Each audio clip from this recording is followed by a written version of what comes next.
Hello, this is Eileen again. I'd like to introduce our next speaker, Dr. Valerie Jackson. Dr. Jackson is an assistant professor, clinical professor at the UCSF Pain Management Center. She specializes in helping individuals manage their pain and live a fuller life. She completed her fellowship in pain management at Stanford University and her PhD in clinical psychology at Alliant International University. Dr. Jackson also earned a master's in public health from Columbia. She earned a bachelor's degree from Stanford and is board certified in biofeedback. She has expertise in cognitive behavioral therapy, dialectical behavioral therapy, and mindfulness interventions. And I'd like to welcome Valerie Jackson. Hi, everyone. Thank you so much, Eileen, for the introduction. And thank you all. I'm so honored to be here. Let me share my screen. And if I can get a nod from some folks here that you're seeing my screen all right. Okay, great. Thank you.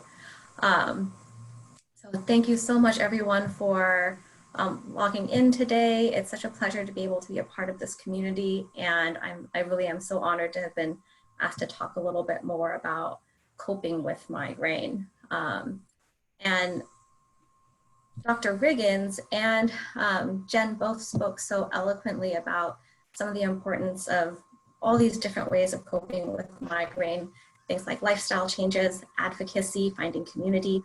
And so I'm going to talk about something actually a little bit different than I've talked about in past years, and is a little bit different from some of the lifestyle strategies and behavioral strategies we've talked about before. I'm going to talk about value-based living. And so I'm going to be watching the clock here. Got about 20 minutes here, and we'll take questions right after this. I'd like to start by reminding us, I mean, we all know this, but a headache is not just a problem of the body or mind, but it's actually a biopsychosocial disorder. It's a physical disorder, but it's also subject to psychological, social influences, and actually environmental stressors. And before I continue, I'd actually like to start with a bit of a metaphor. And some of you may have seen this somewhere before. But if we think of our migraine and headache and any other pain we might have, emotional or physical, as a struggle, we can look and we can see this monster here. We've got us on one side and this monster, this pain monster on the other side. And we've got a chasm in the middle. If we fall into this chasm, we don't know what's there, but it's not good. We don't want to fall in. And so we're in this tug of war. We're struggling and the pain monster pulls us. And we're not going to give in, right? We're warriors. We're not going to give in. We're not going to fall in this chasm. And we keep pulling and we keep pulling. But it's exhausting. And let's imagine that behind us is all these other aspects of our lives that are important. Our family, our friends, our work, church, community, hobbies, exercise, all these things that make us us. And we're spending all this energy fighting with this pain, struggling with this pain. And the headache and migraine, it keeps kind of rearing its ugly head. Sometimes it might abate and get better, but it keeps coming back, pulling and pulling, right? Tugging at us, tugging for our attention. And so here we are facing this monster. There's no space or time for all these other important things that are actually just behind us. And so what do? Often we keep engaging in the struggle because we're going to keep fighting. But I'd like to propose that there's one other way, which is that we can try to drop the rope. And so what do I mean by that? Doesn't mean the pain monster still isn't there. The monster's still right there. It's just as far as it was before. Sometimes it gets big and rears its ugly head. Sometimes it gets a bit quiet, but we can actually let go or do our best to at times let go of that struggle. And actually, that might allow us to turn around and re-engage in some of those things that make us,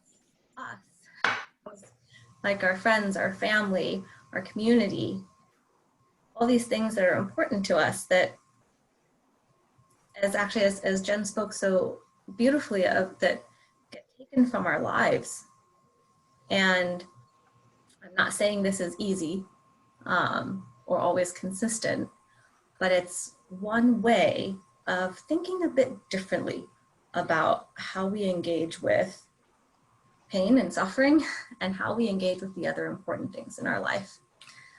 And I'll come back to some of the how. So a quick overview of what we'll talk about today.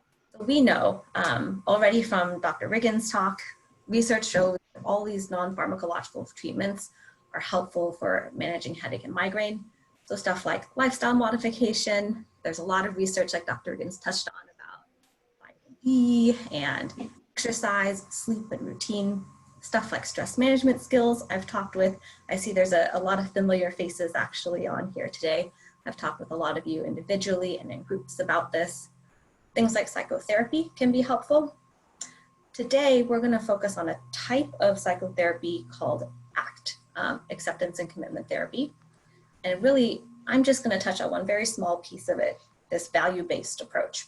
And I hope it maybe just generates some thinking or new perspectives for some of you. I know for me, it really has. And we're going to talk about values versus goals. So just a quick summary of things that we've talked about before and have already been discussed. So some coping skills for migraine. I like to take this phrasing from Dawn Buse, another psychologist who specializes in headache. She calls it a biobehavioral approach. So stuff like lifestyle modification. Here we see here sleep hygiene, exercise, diet modification. On the biopsychosocial side, relaxation training, biofeedback, cognitive behavioral therapy, social support, which is so important. I know that this actually, by you signing on today, you're already engaging in this, which is fantastic. And I'd like to add a value-based approach to this. So what do I mean by that? I won't go into all sorts of theory with you today, but briefly for those who are interested, this comes from a type of therapy that grows out of cognitive behavioral therapy called ACT, or acceptance and commitment therapy. It focuses on using experiential exercises and metaphors to reduce our avoidance of negative thoughts, feelings, and even physical sensations. That's why it can really fit in well with migraine and headache. And then we learn ways to recontextualize and accept these experiences by clarifying our personal values and making a commitment to behavior change. And I have this conversation all the time with my clients, and the idea that acceptance, I know I kind of cringe sometimes when I first heard of this, at the idea of acceptance. I don't want to accept this. Like, who wants to accept this? And so acceptance here does not mean giving up. It doesn't mean not trying new treatments, all those new treatments and research that's coming down the pipeline, all those things that Dr. Riggins mentioned. It doesn't mean not trying those. It doesn't mean letting the pain win. This doesn't mean letting that pain monster win and take over. What it does mean is accepting that right now, in this present moment, this is what we have. This is what we're working with just right now. Doesn't mean tomorrow is not going to bring a better day or a new treatment, but today, right now, this is what we're working with. And that is a very mindfulness kind of based approach. And so some of the key components of ACT include mindfulness, things like just observation, observing what it's like to be here right now. Curiosity, focusing on the present moment, like I said. and actually taking actions based on our values. So living this, what we call values congruent life. But what do I mean by that? So what's the difference? You know, we talk a lot about, as a psychologist, I talk with patients all the time about values versus goals. And what do I mean by that? So goals, a lot of times we'll set goals like, I'm gonna go to the gym 3 times a week, or I'm gonna finish all of my taxes early this year, or at least on time. What's the difference between a value and a goal? Values are things that can never actually be fully achieved or completed. Values help provide us direction. Goals are things that can be achieved. Going to the gym 3 times a week, finishing our taxes. Goals can move us either towards or away from values. And an example that comes up a lot in my practice is people talk about being a good parent. So being a good parent is something you never just like, I'm done. I finally did this one thing and I'm done. I'm a good parent. Now that my kid graduated high school, I never have to do anything again as a parent to be a good parent. Done. Like we know that's not how parenting works. But we can have all these goals and actions that we take that either move us towards or away from that goal. So for instance, if I change a dirty diaper, or I pick up my kids from school, or I make a lunch, those are things that move me towards being a good parent. If I'm neglecting my children, or if I don't take my kids to the doctor when they're sick, then I'm maybe not acting in line with my value of being a good parent. And so we continue to have goals that move us in directions of our values. So why am I talking about this with migraine? Migraine and headache can take a lot of things from our lives, a lot of important things that, back to those things that make us us. But I wonder if we take a step back, we can see what kind of values those things were filling. And if there's new goals we can find, new actions we can find that help us live in line with those values. So a few just quick examples. I encourage you to think of your own examples, are creativity. So maybe the values, if you value creativity, you might say, I'm gonna set the goal of spending 5 minutes a day drawing. If I value health, might do 10 minutes of gentle yoga a day. Or family, even if I can't, for many of us now, right, we can't travel to visit our family, we can't see our family, but I'm gonna make the commitment to call my family at least once a week. Work, maybe I'll say, okay, I'm gonna update 1 line on my resume. And advocacy, which is a value that Jenn spoke so much about today, and I know is important to many of us. I'm gonna put in a plug here to participate in, participate in a support group. So you can look at migrainecommunitygroups.org to find your local support group, which are all via Zoom right now. So you can participate in that for advocacy. And so I want to share a brief real life example here. It was a young woman I was working with who was a 28-year-old woman with migraine and fibromyalgia. She had I came to learn that I was seeing her because she had a lot of sadness, depression, because she had lost among many things she had lost, one of the most important things in her life, which was the ability to be horseback riding. She worked at stables and had done a lot of horseback riding, was outside and enjoyed so many things about that. And as a result of her health conditions, she lost not only her ability to ride, but also felt very socially isolated. She had tried so many treatments, and it just seemed like nothing was working, no matter what she tried. And she just felt a deep sense of loss, understandably. And among many things that we worked on many of those lifestyle modifications and cognitive behavioral therapy, those things I mentioned earlier. But what we found was most helpful was actually talking about a values-based approach. We took a step back and said, what are the values that are important? And And she identified things like community, animal welfare, outdoors, health. And at that time, she wasn't engaging a lot in those values. She was hoping to get better so she could get back to those values. And instead we said, what are some ways you can live in line with those values today while still trying all the treatments you're working with your excellent team of doctors? And one thing she decided was that actually she would go to the stable once a month and still spend time with that community. There was a lot of sadness in knowing that she couldn't ride at that time, but that she was able to still be a part of that community. She took in the smells and the sounds and was able to do some animal grooming, which was so important to her. She was able to engage in that value of animal welfare, outdoors on picking days that were not really bright out, really hot out. She would be able to sit outdoors with the animals.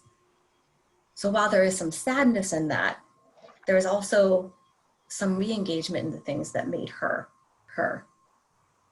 And so that's just a brief example, but there's so many more. I'd love to talk with you about them more another time.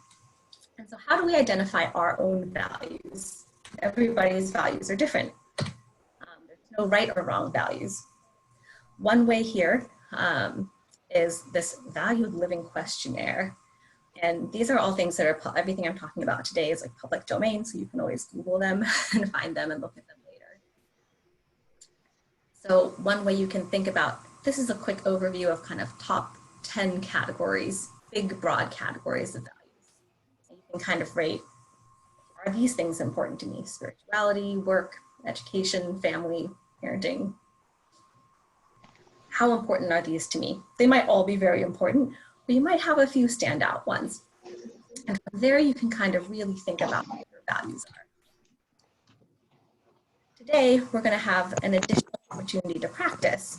So right after this, we have a panel. But after that, in the afternoon, we actually have a chance to attend a virtual art therapy session.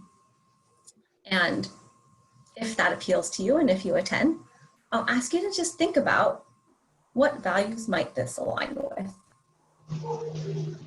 Creativity or arts or community, even though we're in this strange time where we're all logged on virtually instead of in a real physical room together, this is still community. Maybe art means advocacy to you. If you attend, I challenge you to think about what value does this fill for me, or values does this fill for me? If I set the goal to attend this virtual art therapy session, what does that work? What does that do for me? What value does that move me towards?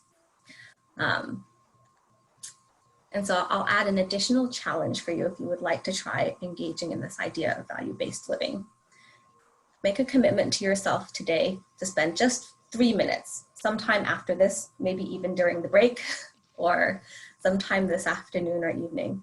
Commit 3 minutes to taking 1 minute to just take 5 or so slow, deep breaths, just to center yourself and say, okay, I'm going to transition to doing something different right now. Turn your attention inward. Take 1 minute to identify at least one value important to you. And then add 1 more minute to list at least one goal that might move you towards that value. So that's my challenge to you. It's a slightly different way of thinking about living with any kind of health condition, or how we cope with the struggles that migraine and headache come with. I wanted to provide you with a few more ACT resources. So if you're interested in learning about this more, there's a website here, contextualscience.org. You can also click your way into ACT Find a Therapist if you wanted to actually really get into it. There's a free app. It's developed by the VA, the Veterans Administration, called ACT Coach. You can download that and try that out yourself. A book I like to recommend, it's a kind of self-help workbook. It's self-guided, but I do work with patients with them kind of continuously through this book. You can do it yourself or with a therapist. It's called Living Beyond Your Pain by Joanne Dahl. And if you want really to dive deep and try to sort out all your values, a nice values card sort activity. You can kind of rank your values. There's a huge list of values and you can kind of rank them. And that's the link there. And this is all stuff you can access from home. Try at your own pace if it's something that appeals to you. And so finally, I hope that that's one way that we can think about how we drop the rope.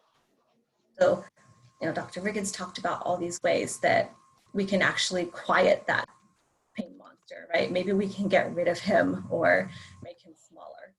And while we're working on that, maybe this value-based approach is one way we can turn away from him, even if he's still there, and engage in the other things that are meaningful and important to us, even if it's not in the same way that we used to. So with that, thank you so much for your time and for listening. I hope that this was maybe a slightly different approach that you haven't thought of. I look forward to your questions or comments. Thank you so much, Dr. Jackson. It's something new that I have been hearing about. I don't know about everybody else on this training today, but hopefully everybody has learned something new. We just actually were discussing it last week with a group of us. So you have given me some new insight. None of us knew much about it. So we were going to research it this week for our next call. So thank you very much. Very informative. I love the drop the rope theme. We have our panel, so we will add everybody on with you and have the questions at the panel. So thank you so much for your time and your wonderful presentation. Thank you.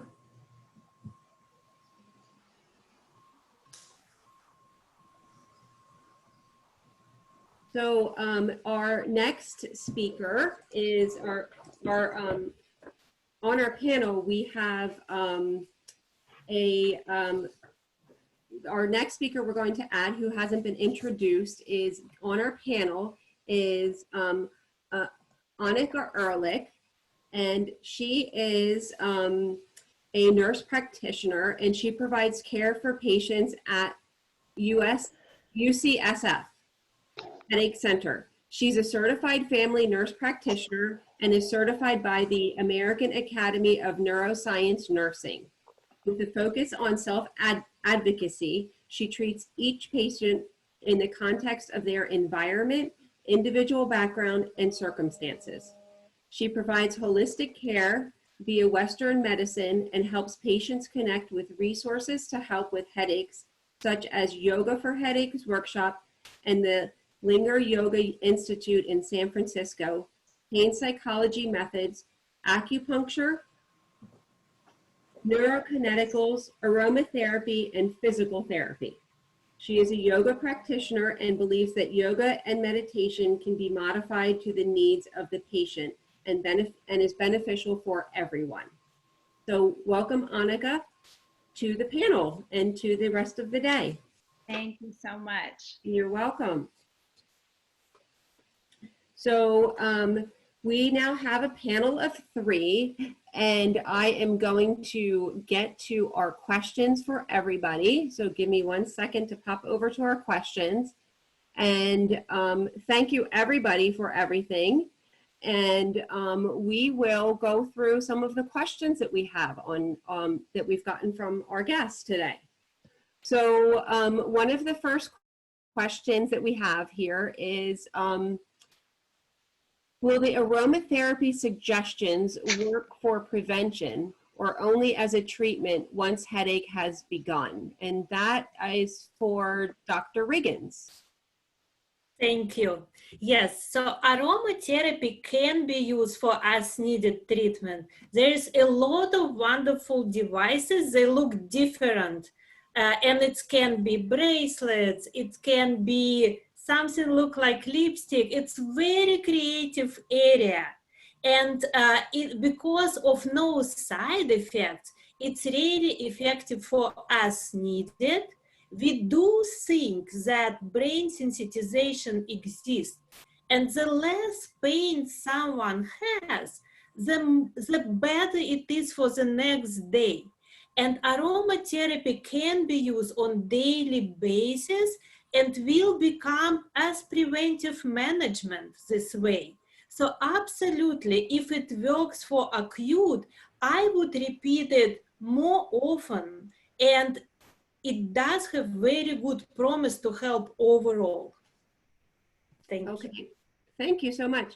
So I have a question. So when you do aromatherapy, does it matter the size of the room and the aromatherapy the item that you're using to distribute the aromatherapy? I think it's important in the way that it does not serve as trigger. So a lot of people can be very sensitive to smell. Yeah. And nothing is 100% working for everyone, but it should be very individualized. So if aromatherapy creates nice relief, this is great. If it's too much smell in the little room, please don't do it. So please individually see whatever works for you. But it's no research done to say that room significant to limit aromatherapy. Some people can use it even outside. Something can be in the purse with you. So it would be okay to use in the bigger space too. Great suggestion. And for everyone that is still on, please, as we're going through questions, you're welcome to add more questions as we are going through them. This question is for Jenn. Jenn, I think you are still on. How did you first learn about advocacy? My doctor has never mentioned it to me. Oh, how did I first learn about advocacy? For migraine specifically, I had worked actually in government relations, and so have a little bit of an advocacy background. And I just kind of got on the internet and joined a bunch of Facebook groups. And that's how I got into it that way. And, you know, it took a while to find the right fit, as it were, you know. I feel like my advocacy was also amped up a lot when I got to go to Retreat Migraine last year, which is a conference that is held every year by CHAMP, the Coalition for Headache and Migraine Patients. So it takes a kind of a while. I mean, starting an advocacy isn't instantaneous. You kind of have to cobble things together, but you know, you just do what you can and you do it as you can, and you find what works for you. So anybody who wants to get an advocacy can, and anybody feels like they can't, reach out and I'll point you in the right direction. And I feel like most people who are involved with advocacy would probably feel the same way and help you out. Yeah, I think that's a great idea. I think once you start advocating, you find your group, and it's a group that understands what you're going through, and you become close with them, don't you think? Mm-hmm. The community is really, really great.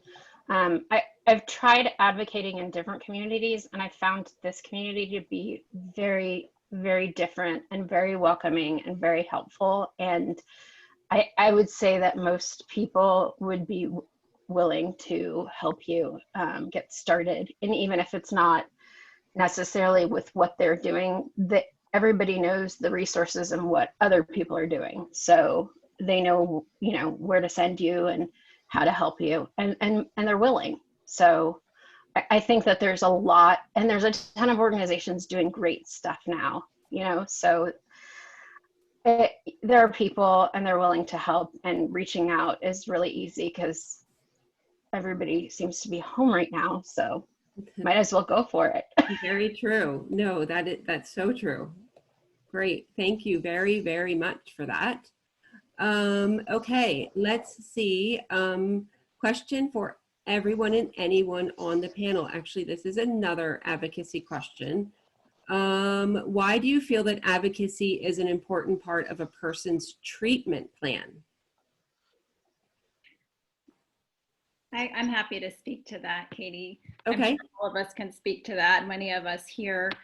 You know, I think the fact that migraine specifically is such an under-recognized disorder.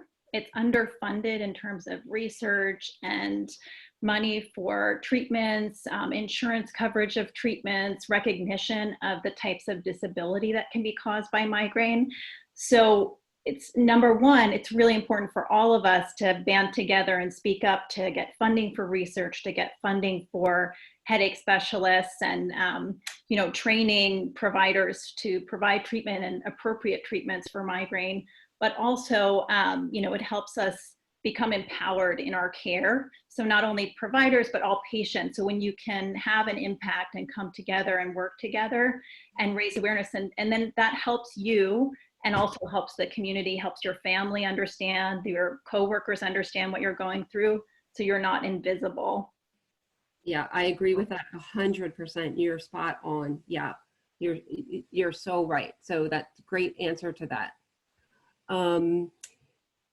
Dr. Riggins, how do you do aerobic exercise if you have a migraine? So many people say it's a trigger. What would you recommend? So we need to look for type of exercise you can tolerate. Example would be Tai Chi. There's very good data that it can be helpful, and it's possible that someone with sensitivity to motion would tolerate Tai Chi because it can be done even sitting down. And we did have Tai Chi lesson during Miles for Migraine Education Day last time, and it was very nice, and everyone can look for exercise maybe less trigger for you. So maybe it's swimming, maybe it's walking. So it's very important to keep trying. For me, even if you start with 1 minute walk, I applaud to that because it's difficult to start, but it's so important to just keep doing it because it shows such a good benefits once you started at least 3 days a week for 30-40 minutes. I hope it answers the question, but we can discuss more because we feel very strongly it helps. No, you did answer the question. That's great advice. I think even just a little bit of exercise helps. And if yoga, if aerobic exercise is as simple as walking, right? Aerobic exercise can be walking, can be swimming. It doesn't have to be vigorous exercise. It's just important to participate in that. Right, just to keep your mind going, correct? Correct. It definitely contributes to brain health in so many different ways and decreases pain. Great, thank you so much. This question is for Valerie. Where can I find a therapist who will work with ACT with me? It's so new. Yeah, that's a great question. So I know that in certain areas, if you're not in a major urban center, it can actually be kind of hard to find an ACT therapist. One of the good news actually about one of the few things that are good about all the coronavirus restrictions are that now everything's through Zoom. And so you can actually find any therapist within your state, and insurance will cover that through telehealth, through video treatment. And one place you can look is, the website is contextualscience.org. And at the very top, you'll see something that says ACT. So you click on ACT, and then below that it says find a therapist. And so there'll be a therapist listing. You can search by your state if you're looking for insurance coverage. It may be hard by insurance coverage depending on where you live. That's one way to do that.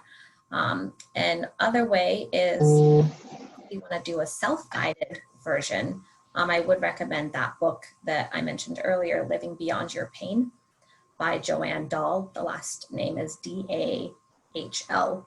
And it's a paperback. You can buy it new on Amazon for something I think like $16 or $18. And I think it's even cheaper if you find a used one. So those are some good ways to access that. Okay, great. Thank you so much. So we have a few minutes. We're trying to get through all these questions. So here's another question. I've heard that some doctors are offering products like Ubrelvy, I know I said it wrong, daily for people who cannot get their Botox right now. What is your opinion of that? That's probably for Dr. Riggins. Have you heard of doctors doing that right now? I know that it's coming from theory that Japan's maybe not causing medication overuse headache. And we hope that they not. We don't have complete proof to that. So I think a little bit more research needed to try it in practice. So we do create different treatment plan if someone cannot get Botox injection in person in the office. It does not have to be this particular medication. So I would keep searching for options. Okay, great, thank you. Okay, so this is the last question. What do you do if you go to a doctor and they say, all you have is a headache, and they send you home with Tylenol? Find a new doctor. So I would speak to advocacy here. So we trying to create this community when you have good resources, and please reach out. And please use this community as a resource. We can provide better treatment than that. So please be advocate for yourself, be advocate for your community. It is not just a headache, it's genetic neurologic disease. Thank you so much for saying that, because that's what we want to hear from our doctors. I also have migraine, and I would say the same answer. And Jen, I think, said the same answer. For me, I am a support group leader, and I would say the same thing. Find another doctor. We're there, advocate for yourself, and keep fighting until you have a doctor that listens to you. So thank you so much for saying that, Dr. Riggins. So that ends our questions, and we are so excited because the last portion of the day is the experimental art therapy. So that this is the last click you will have to do. So you just have to go back out and go on to the last part of our Zoom session. And we hope you will join into the art therapy portion of our afternoon. So we will see you there. And thank you so much to our panel for answering the questions. We learned a lot from all of you, and we will see you in our next Zoom meeting. Thanks so much.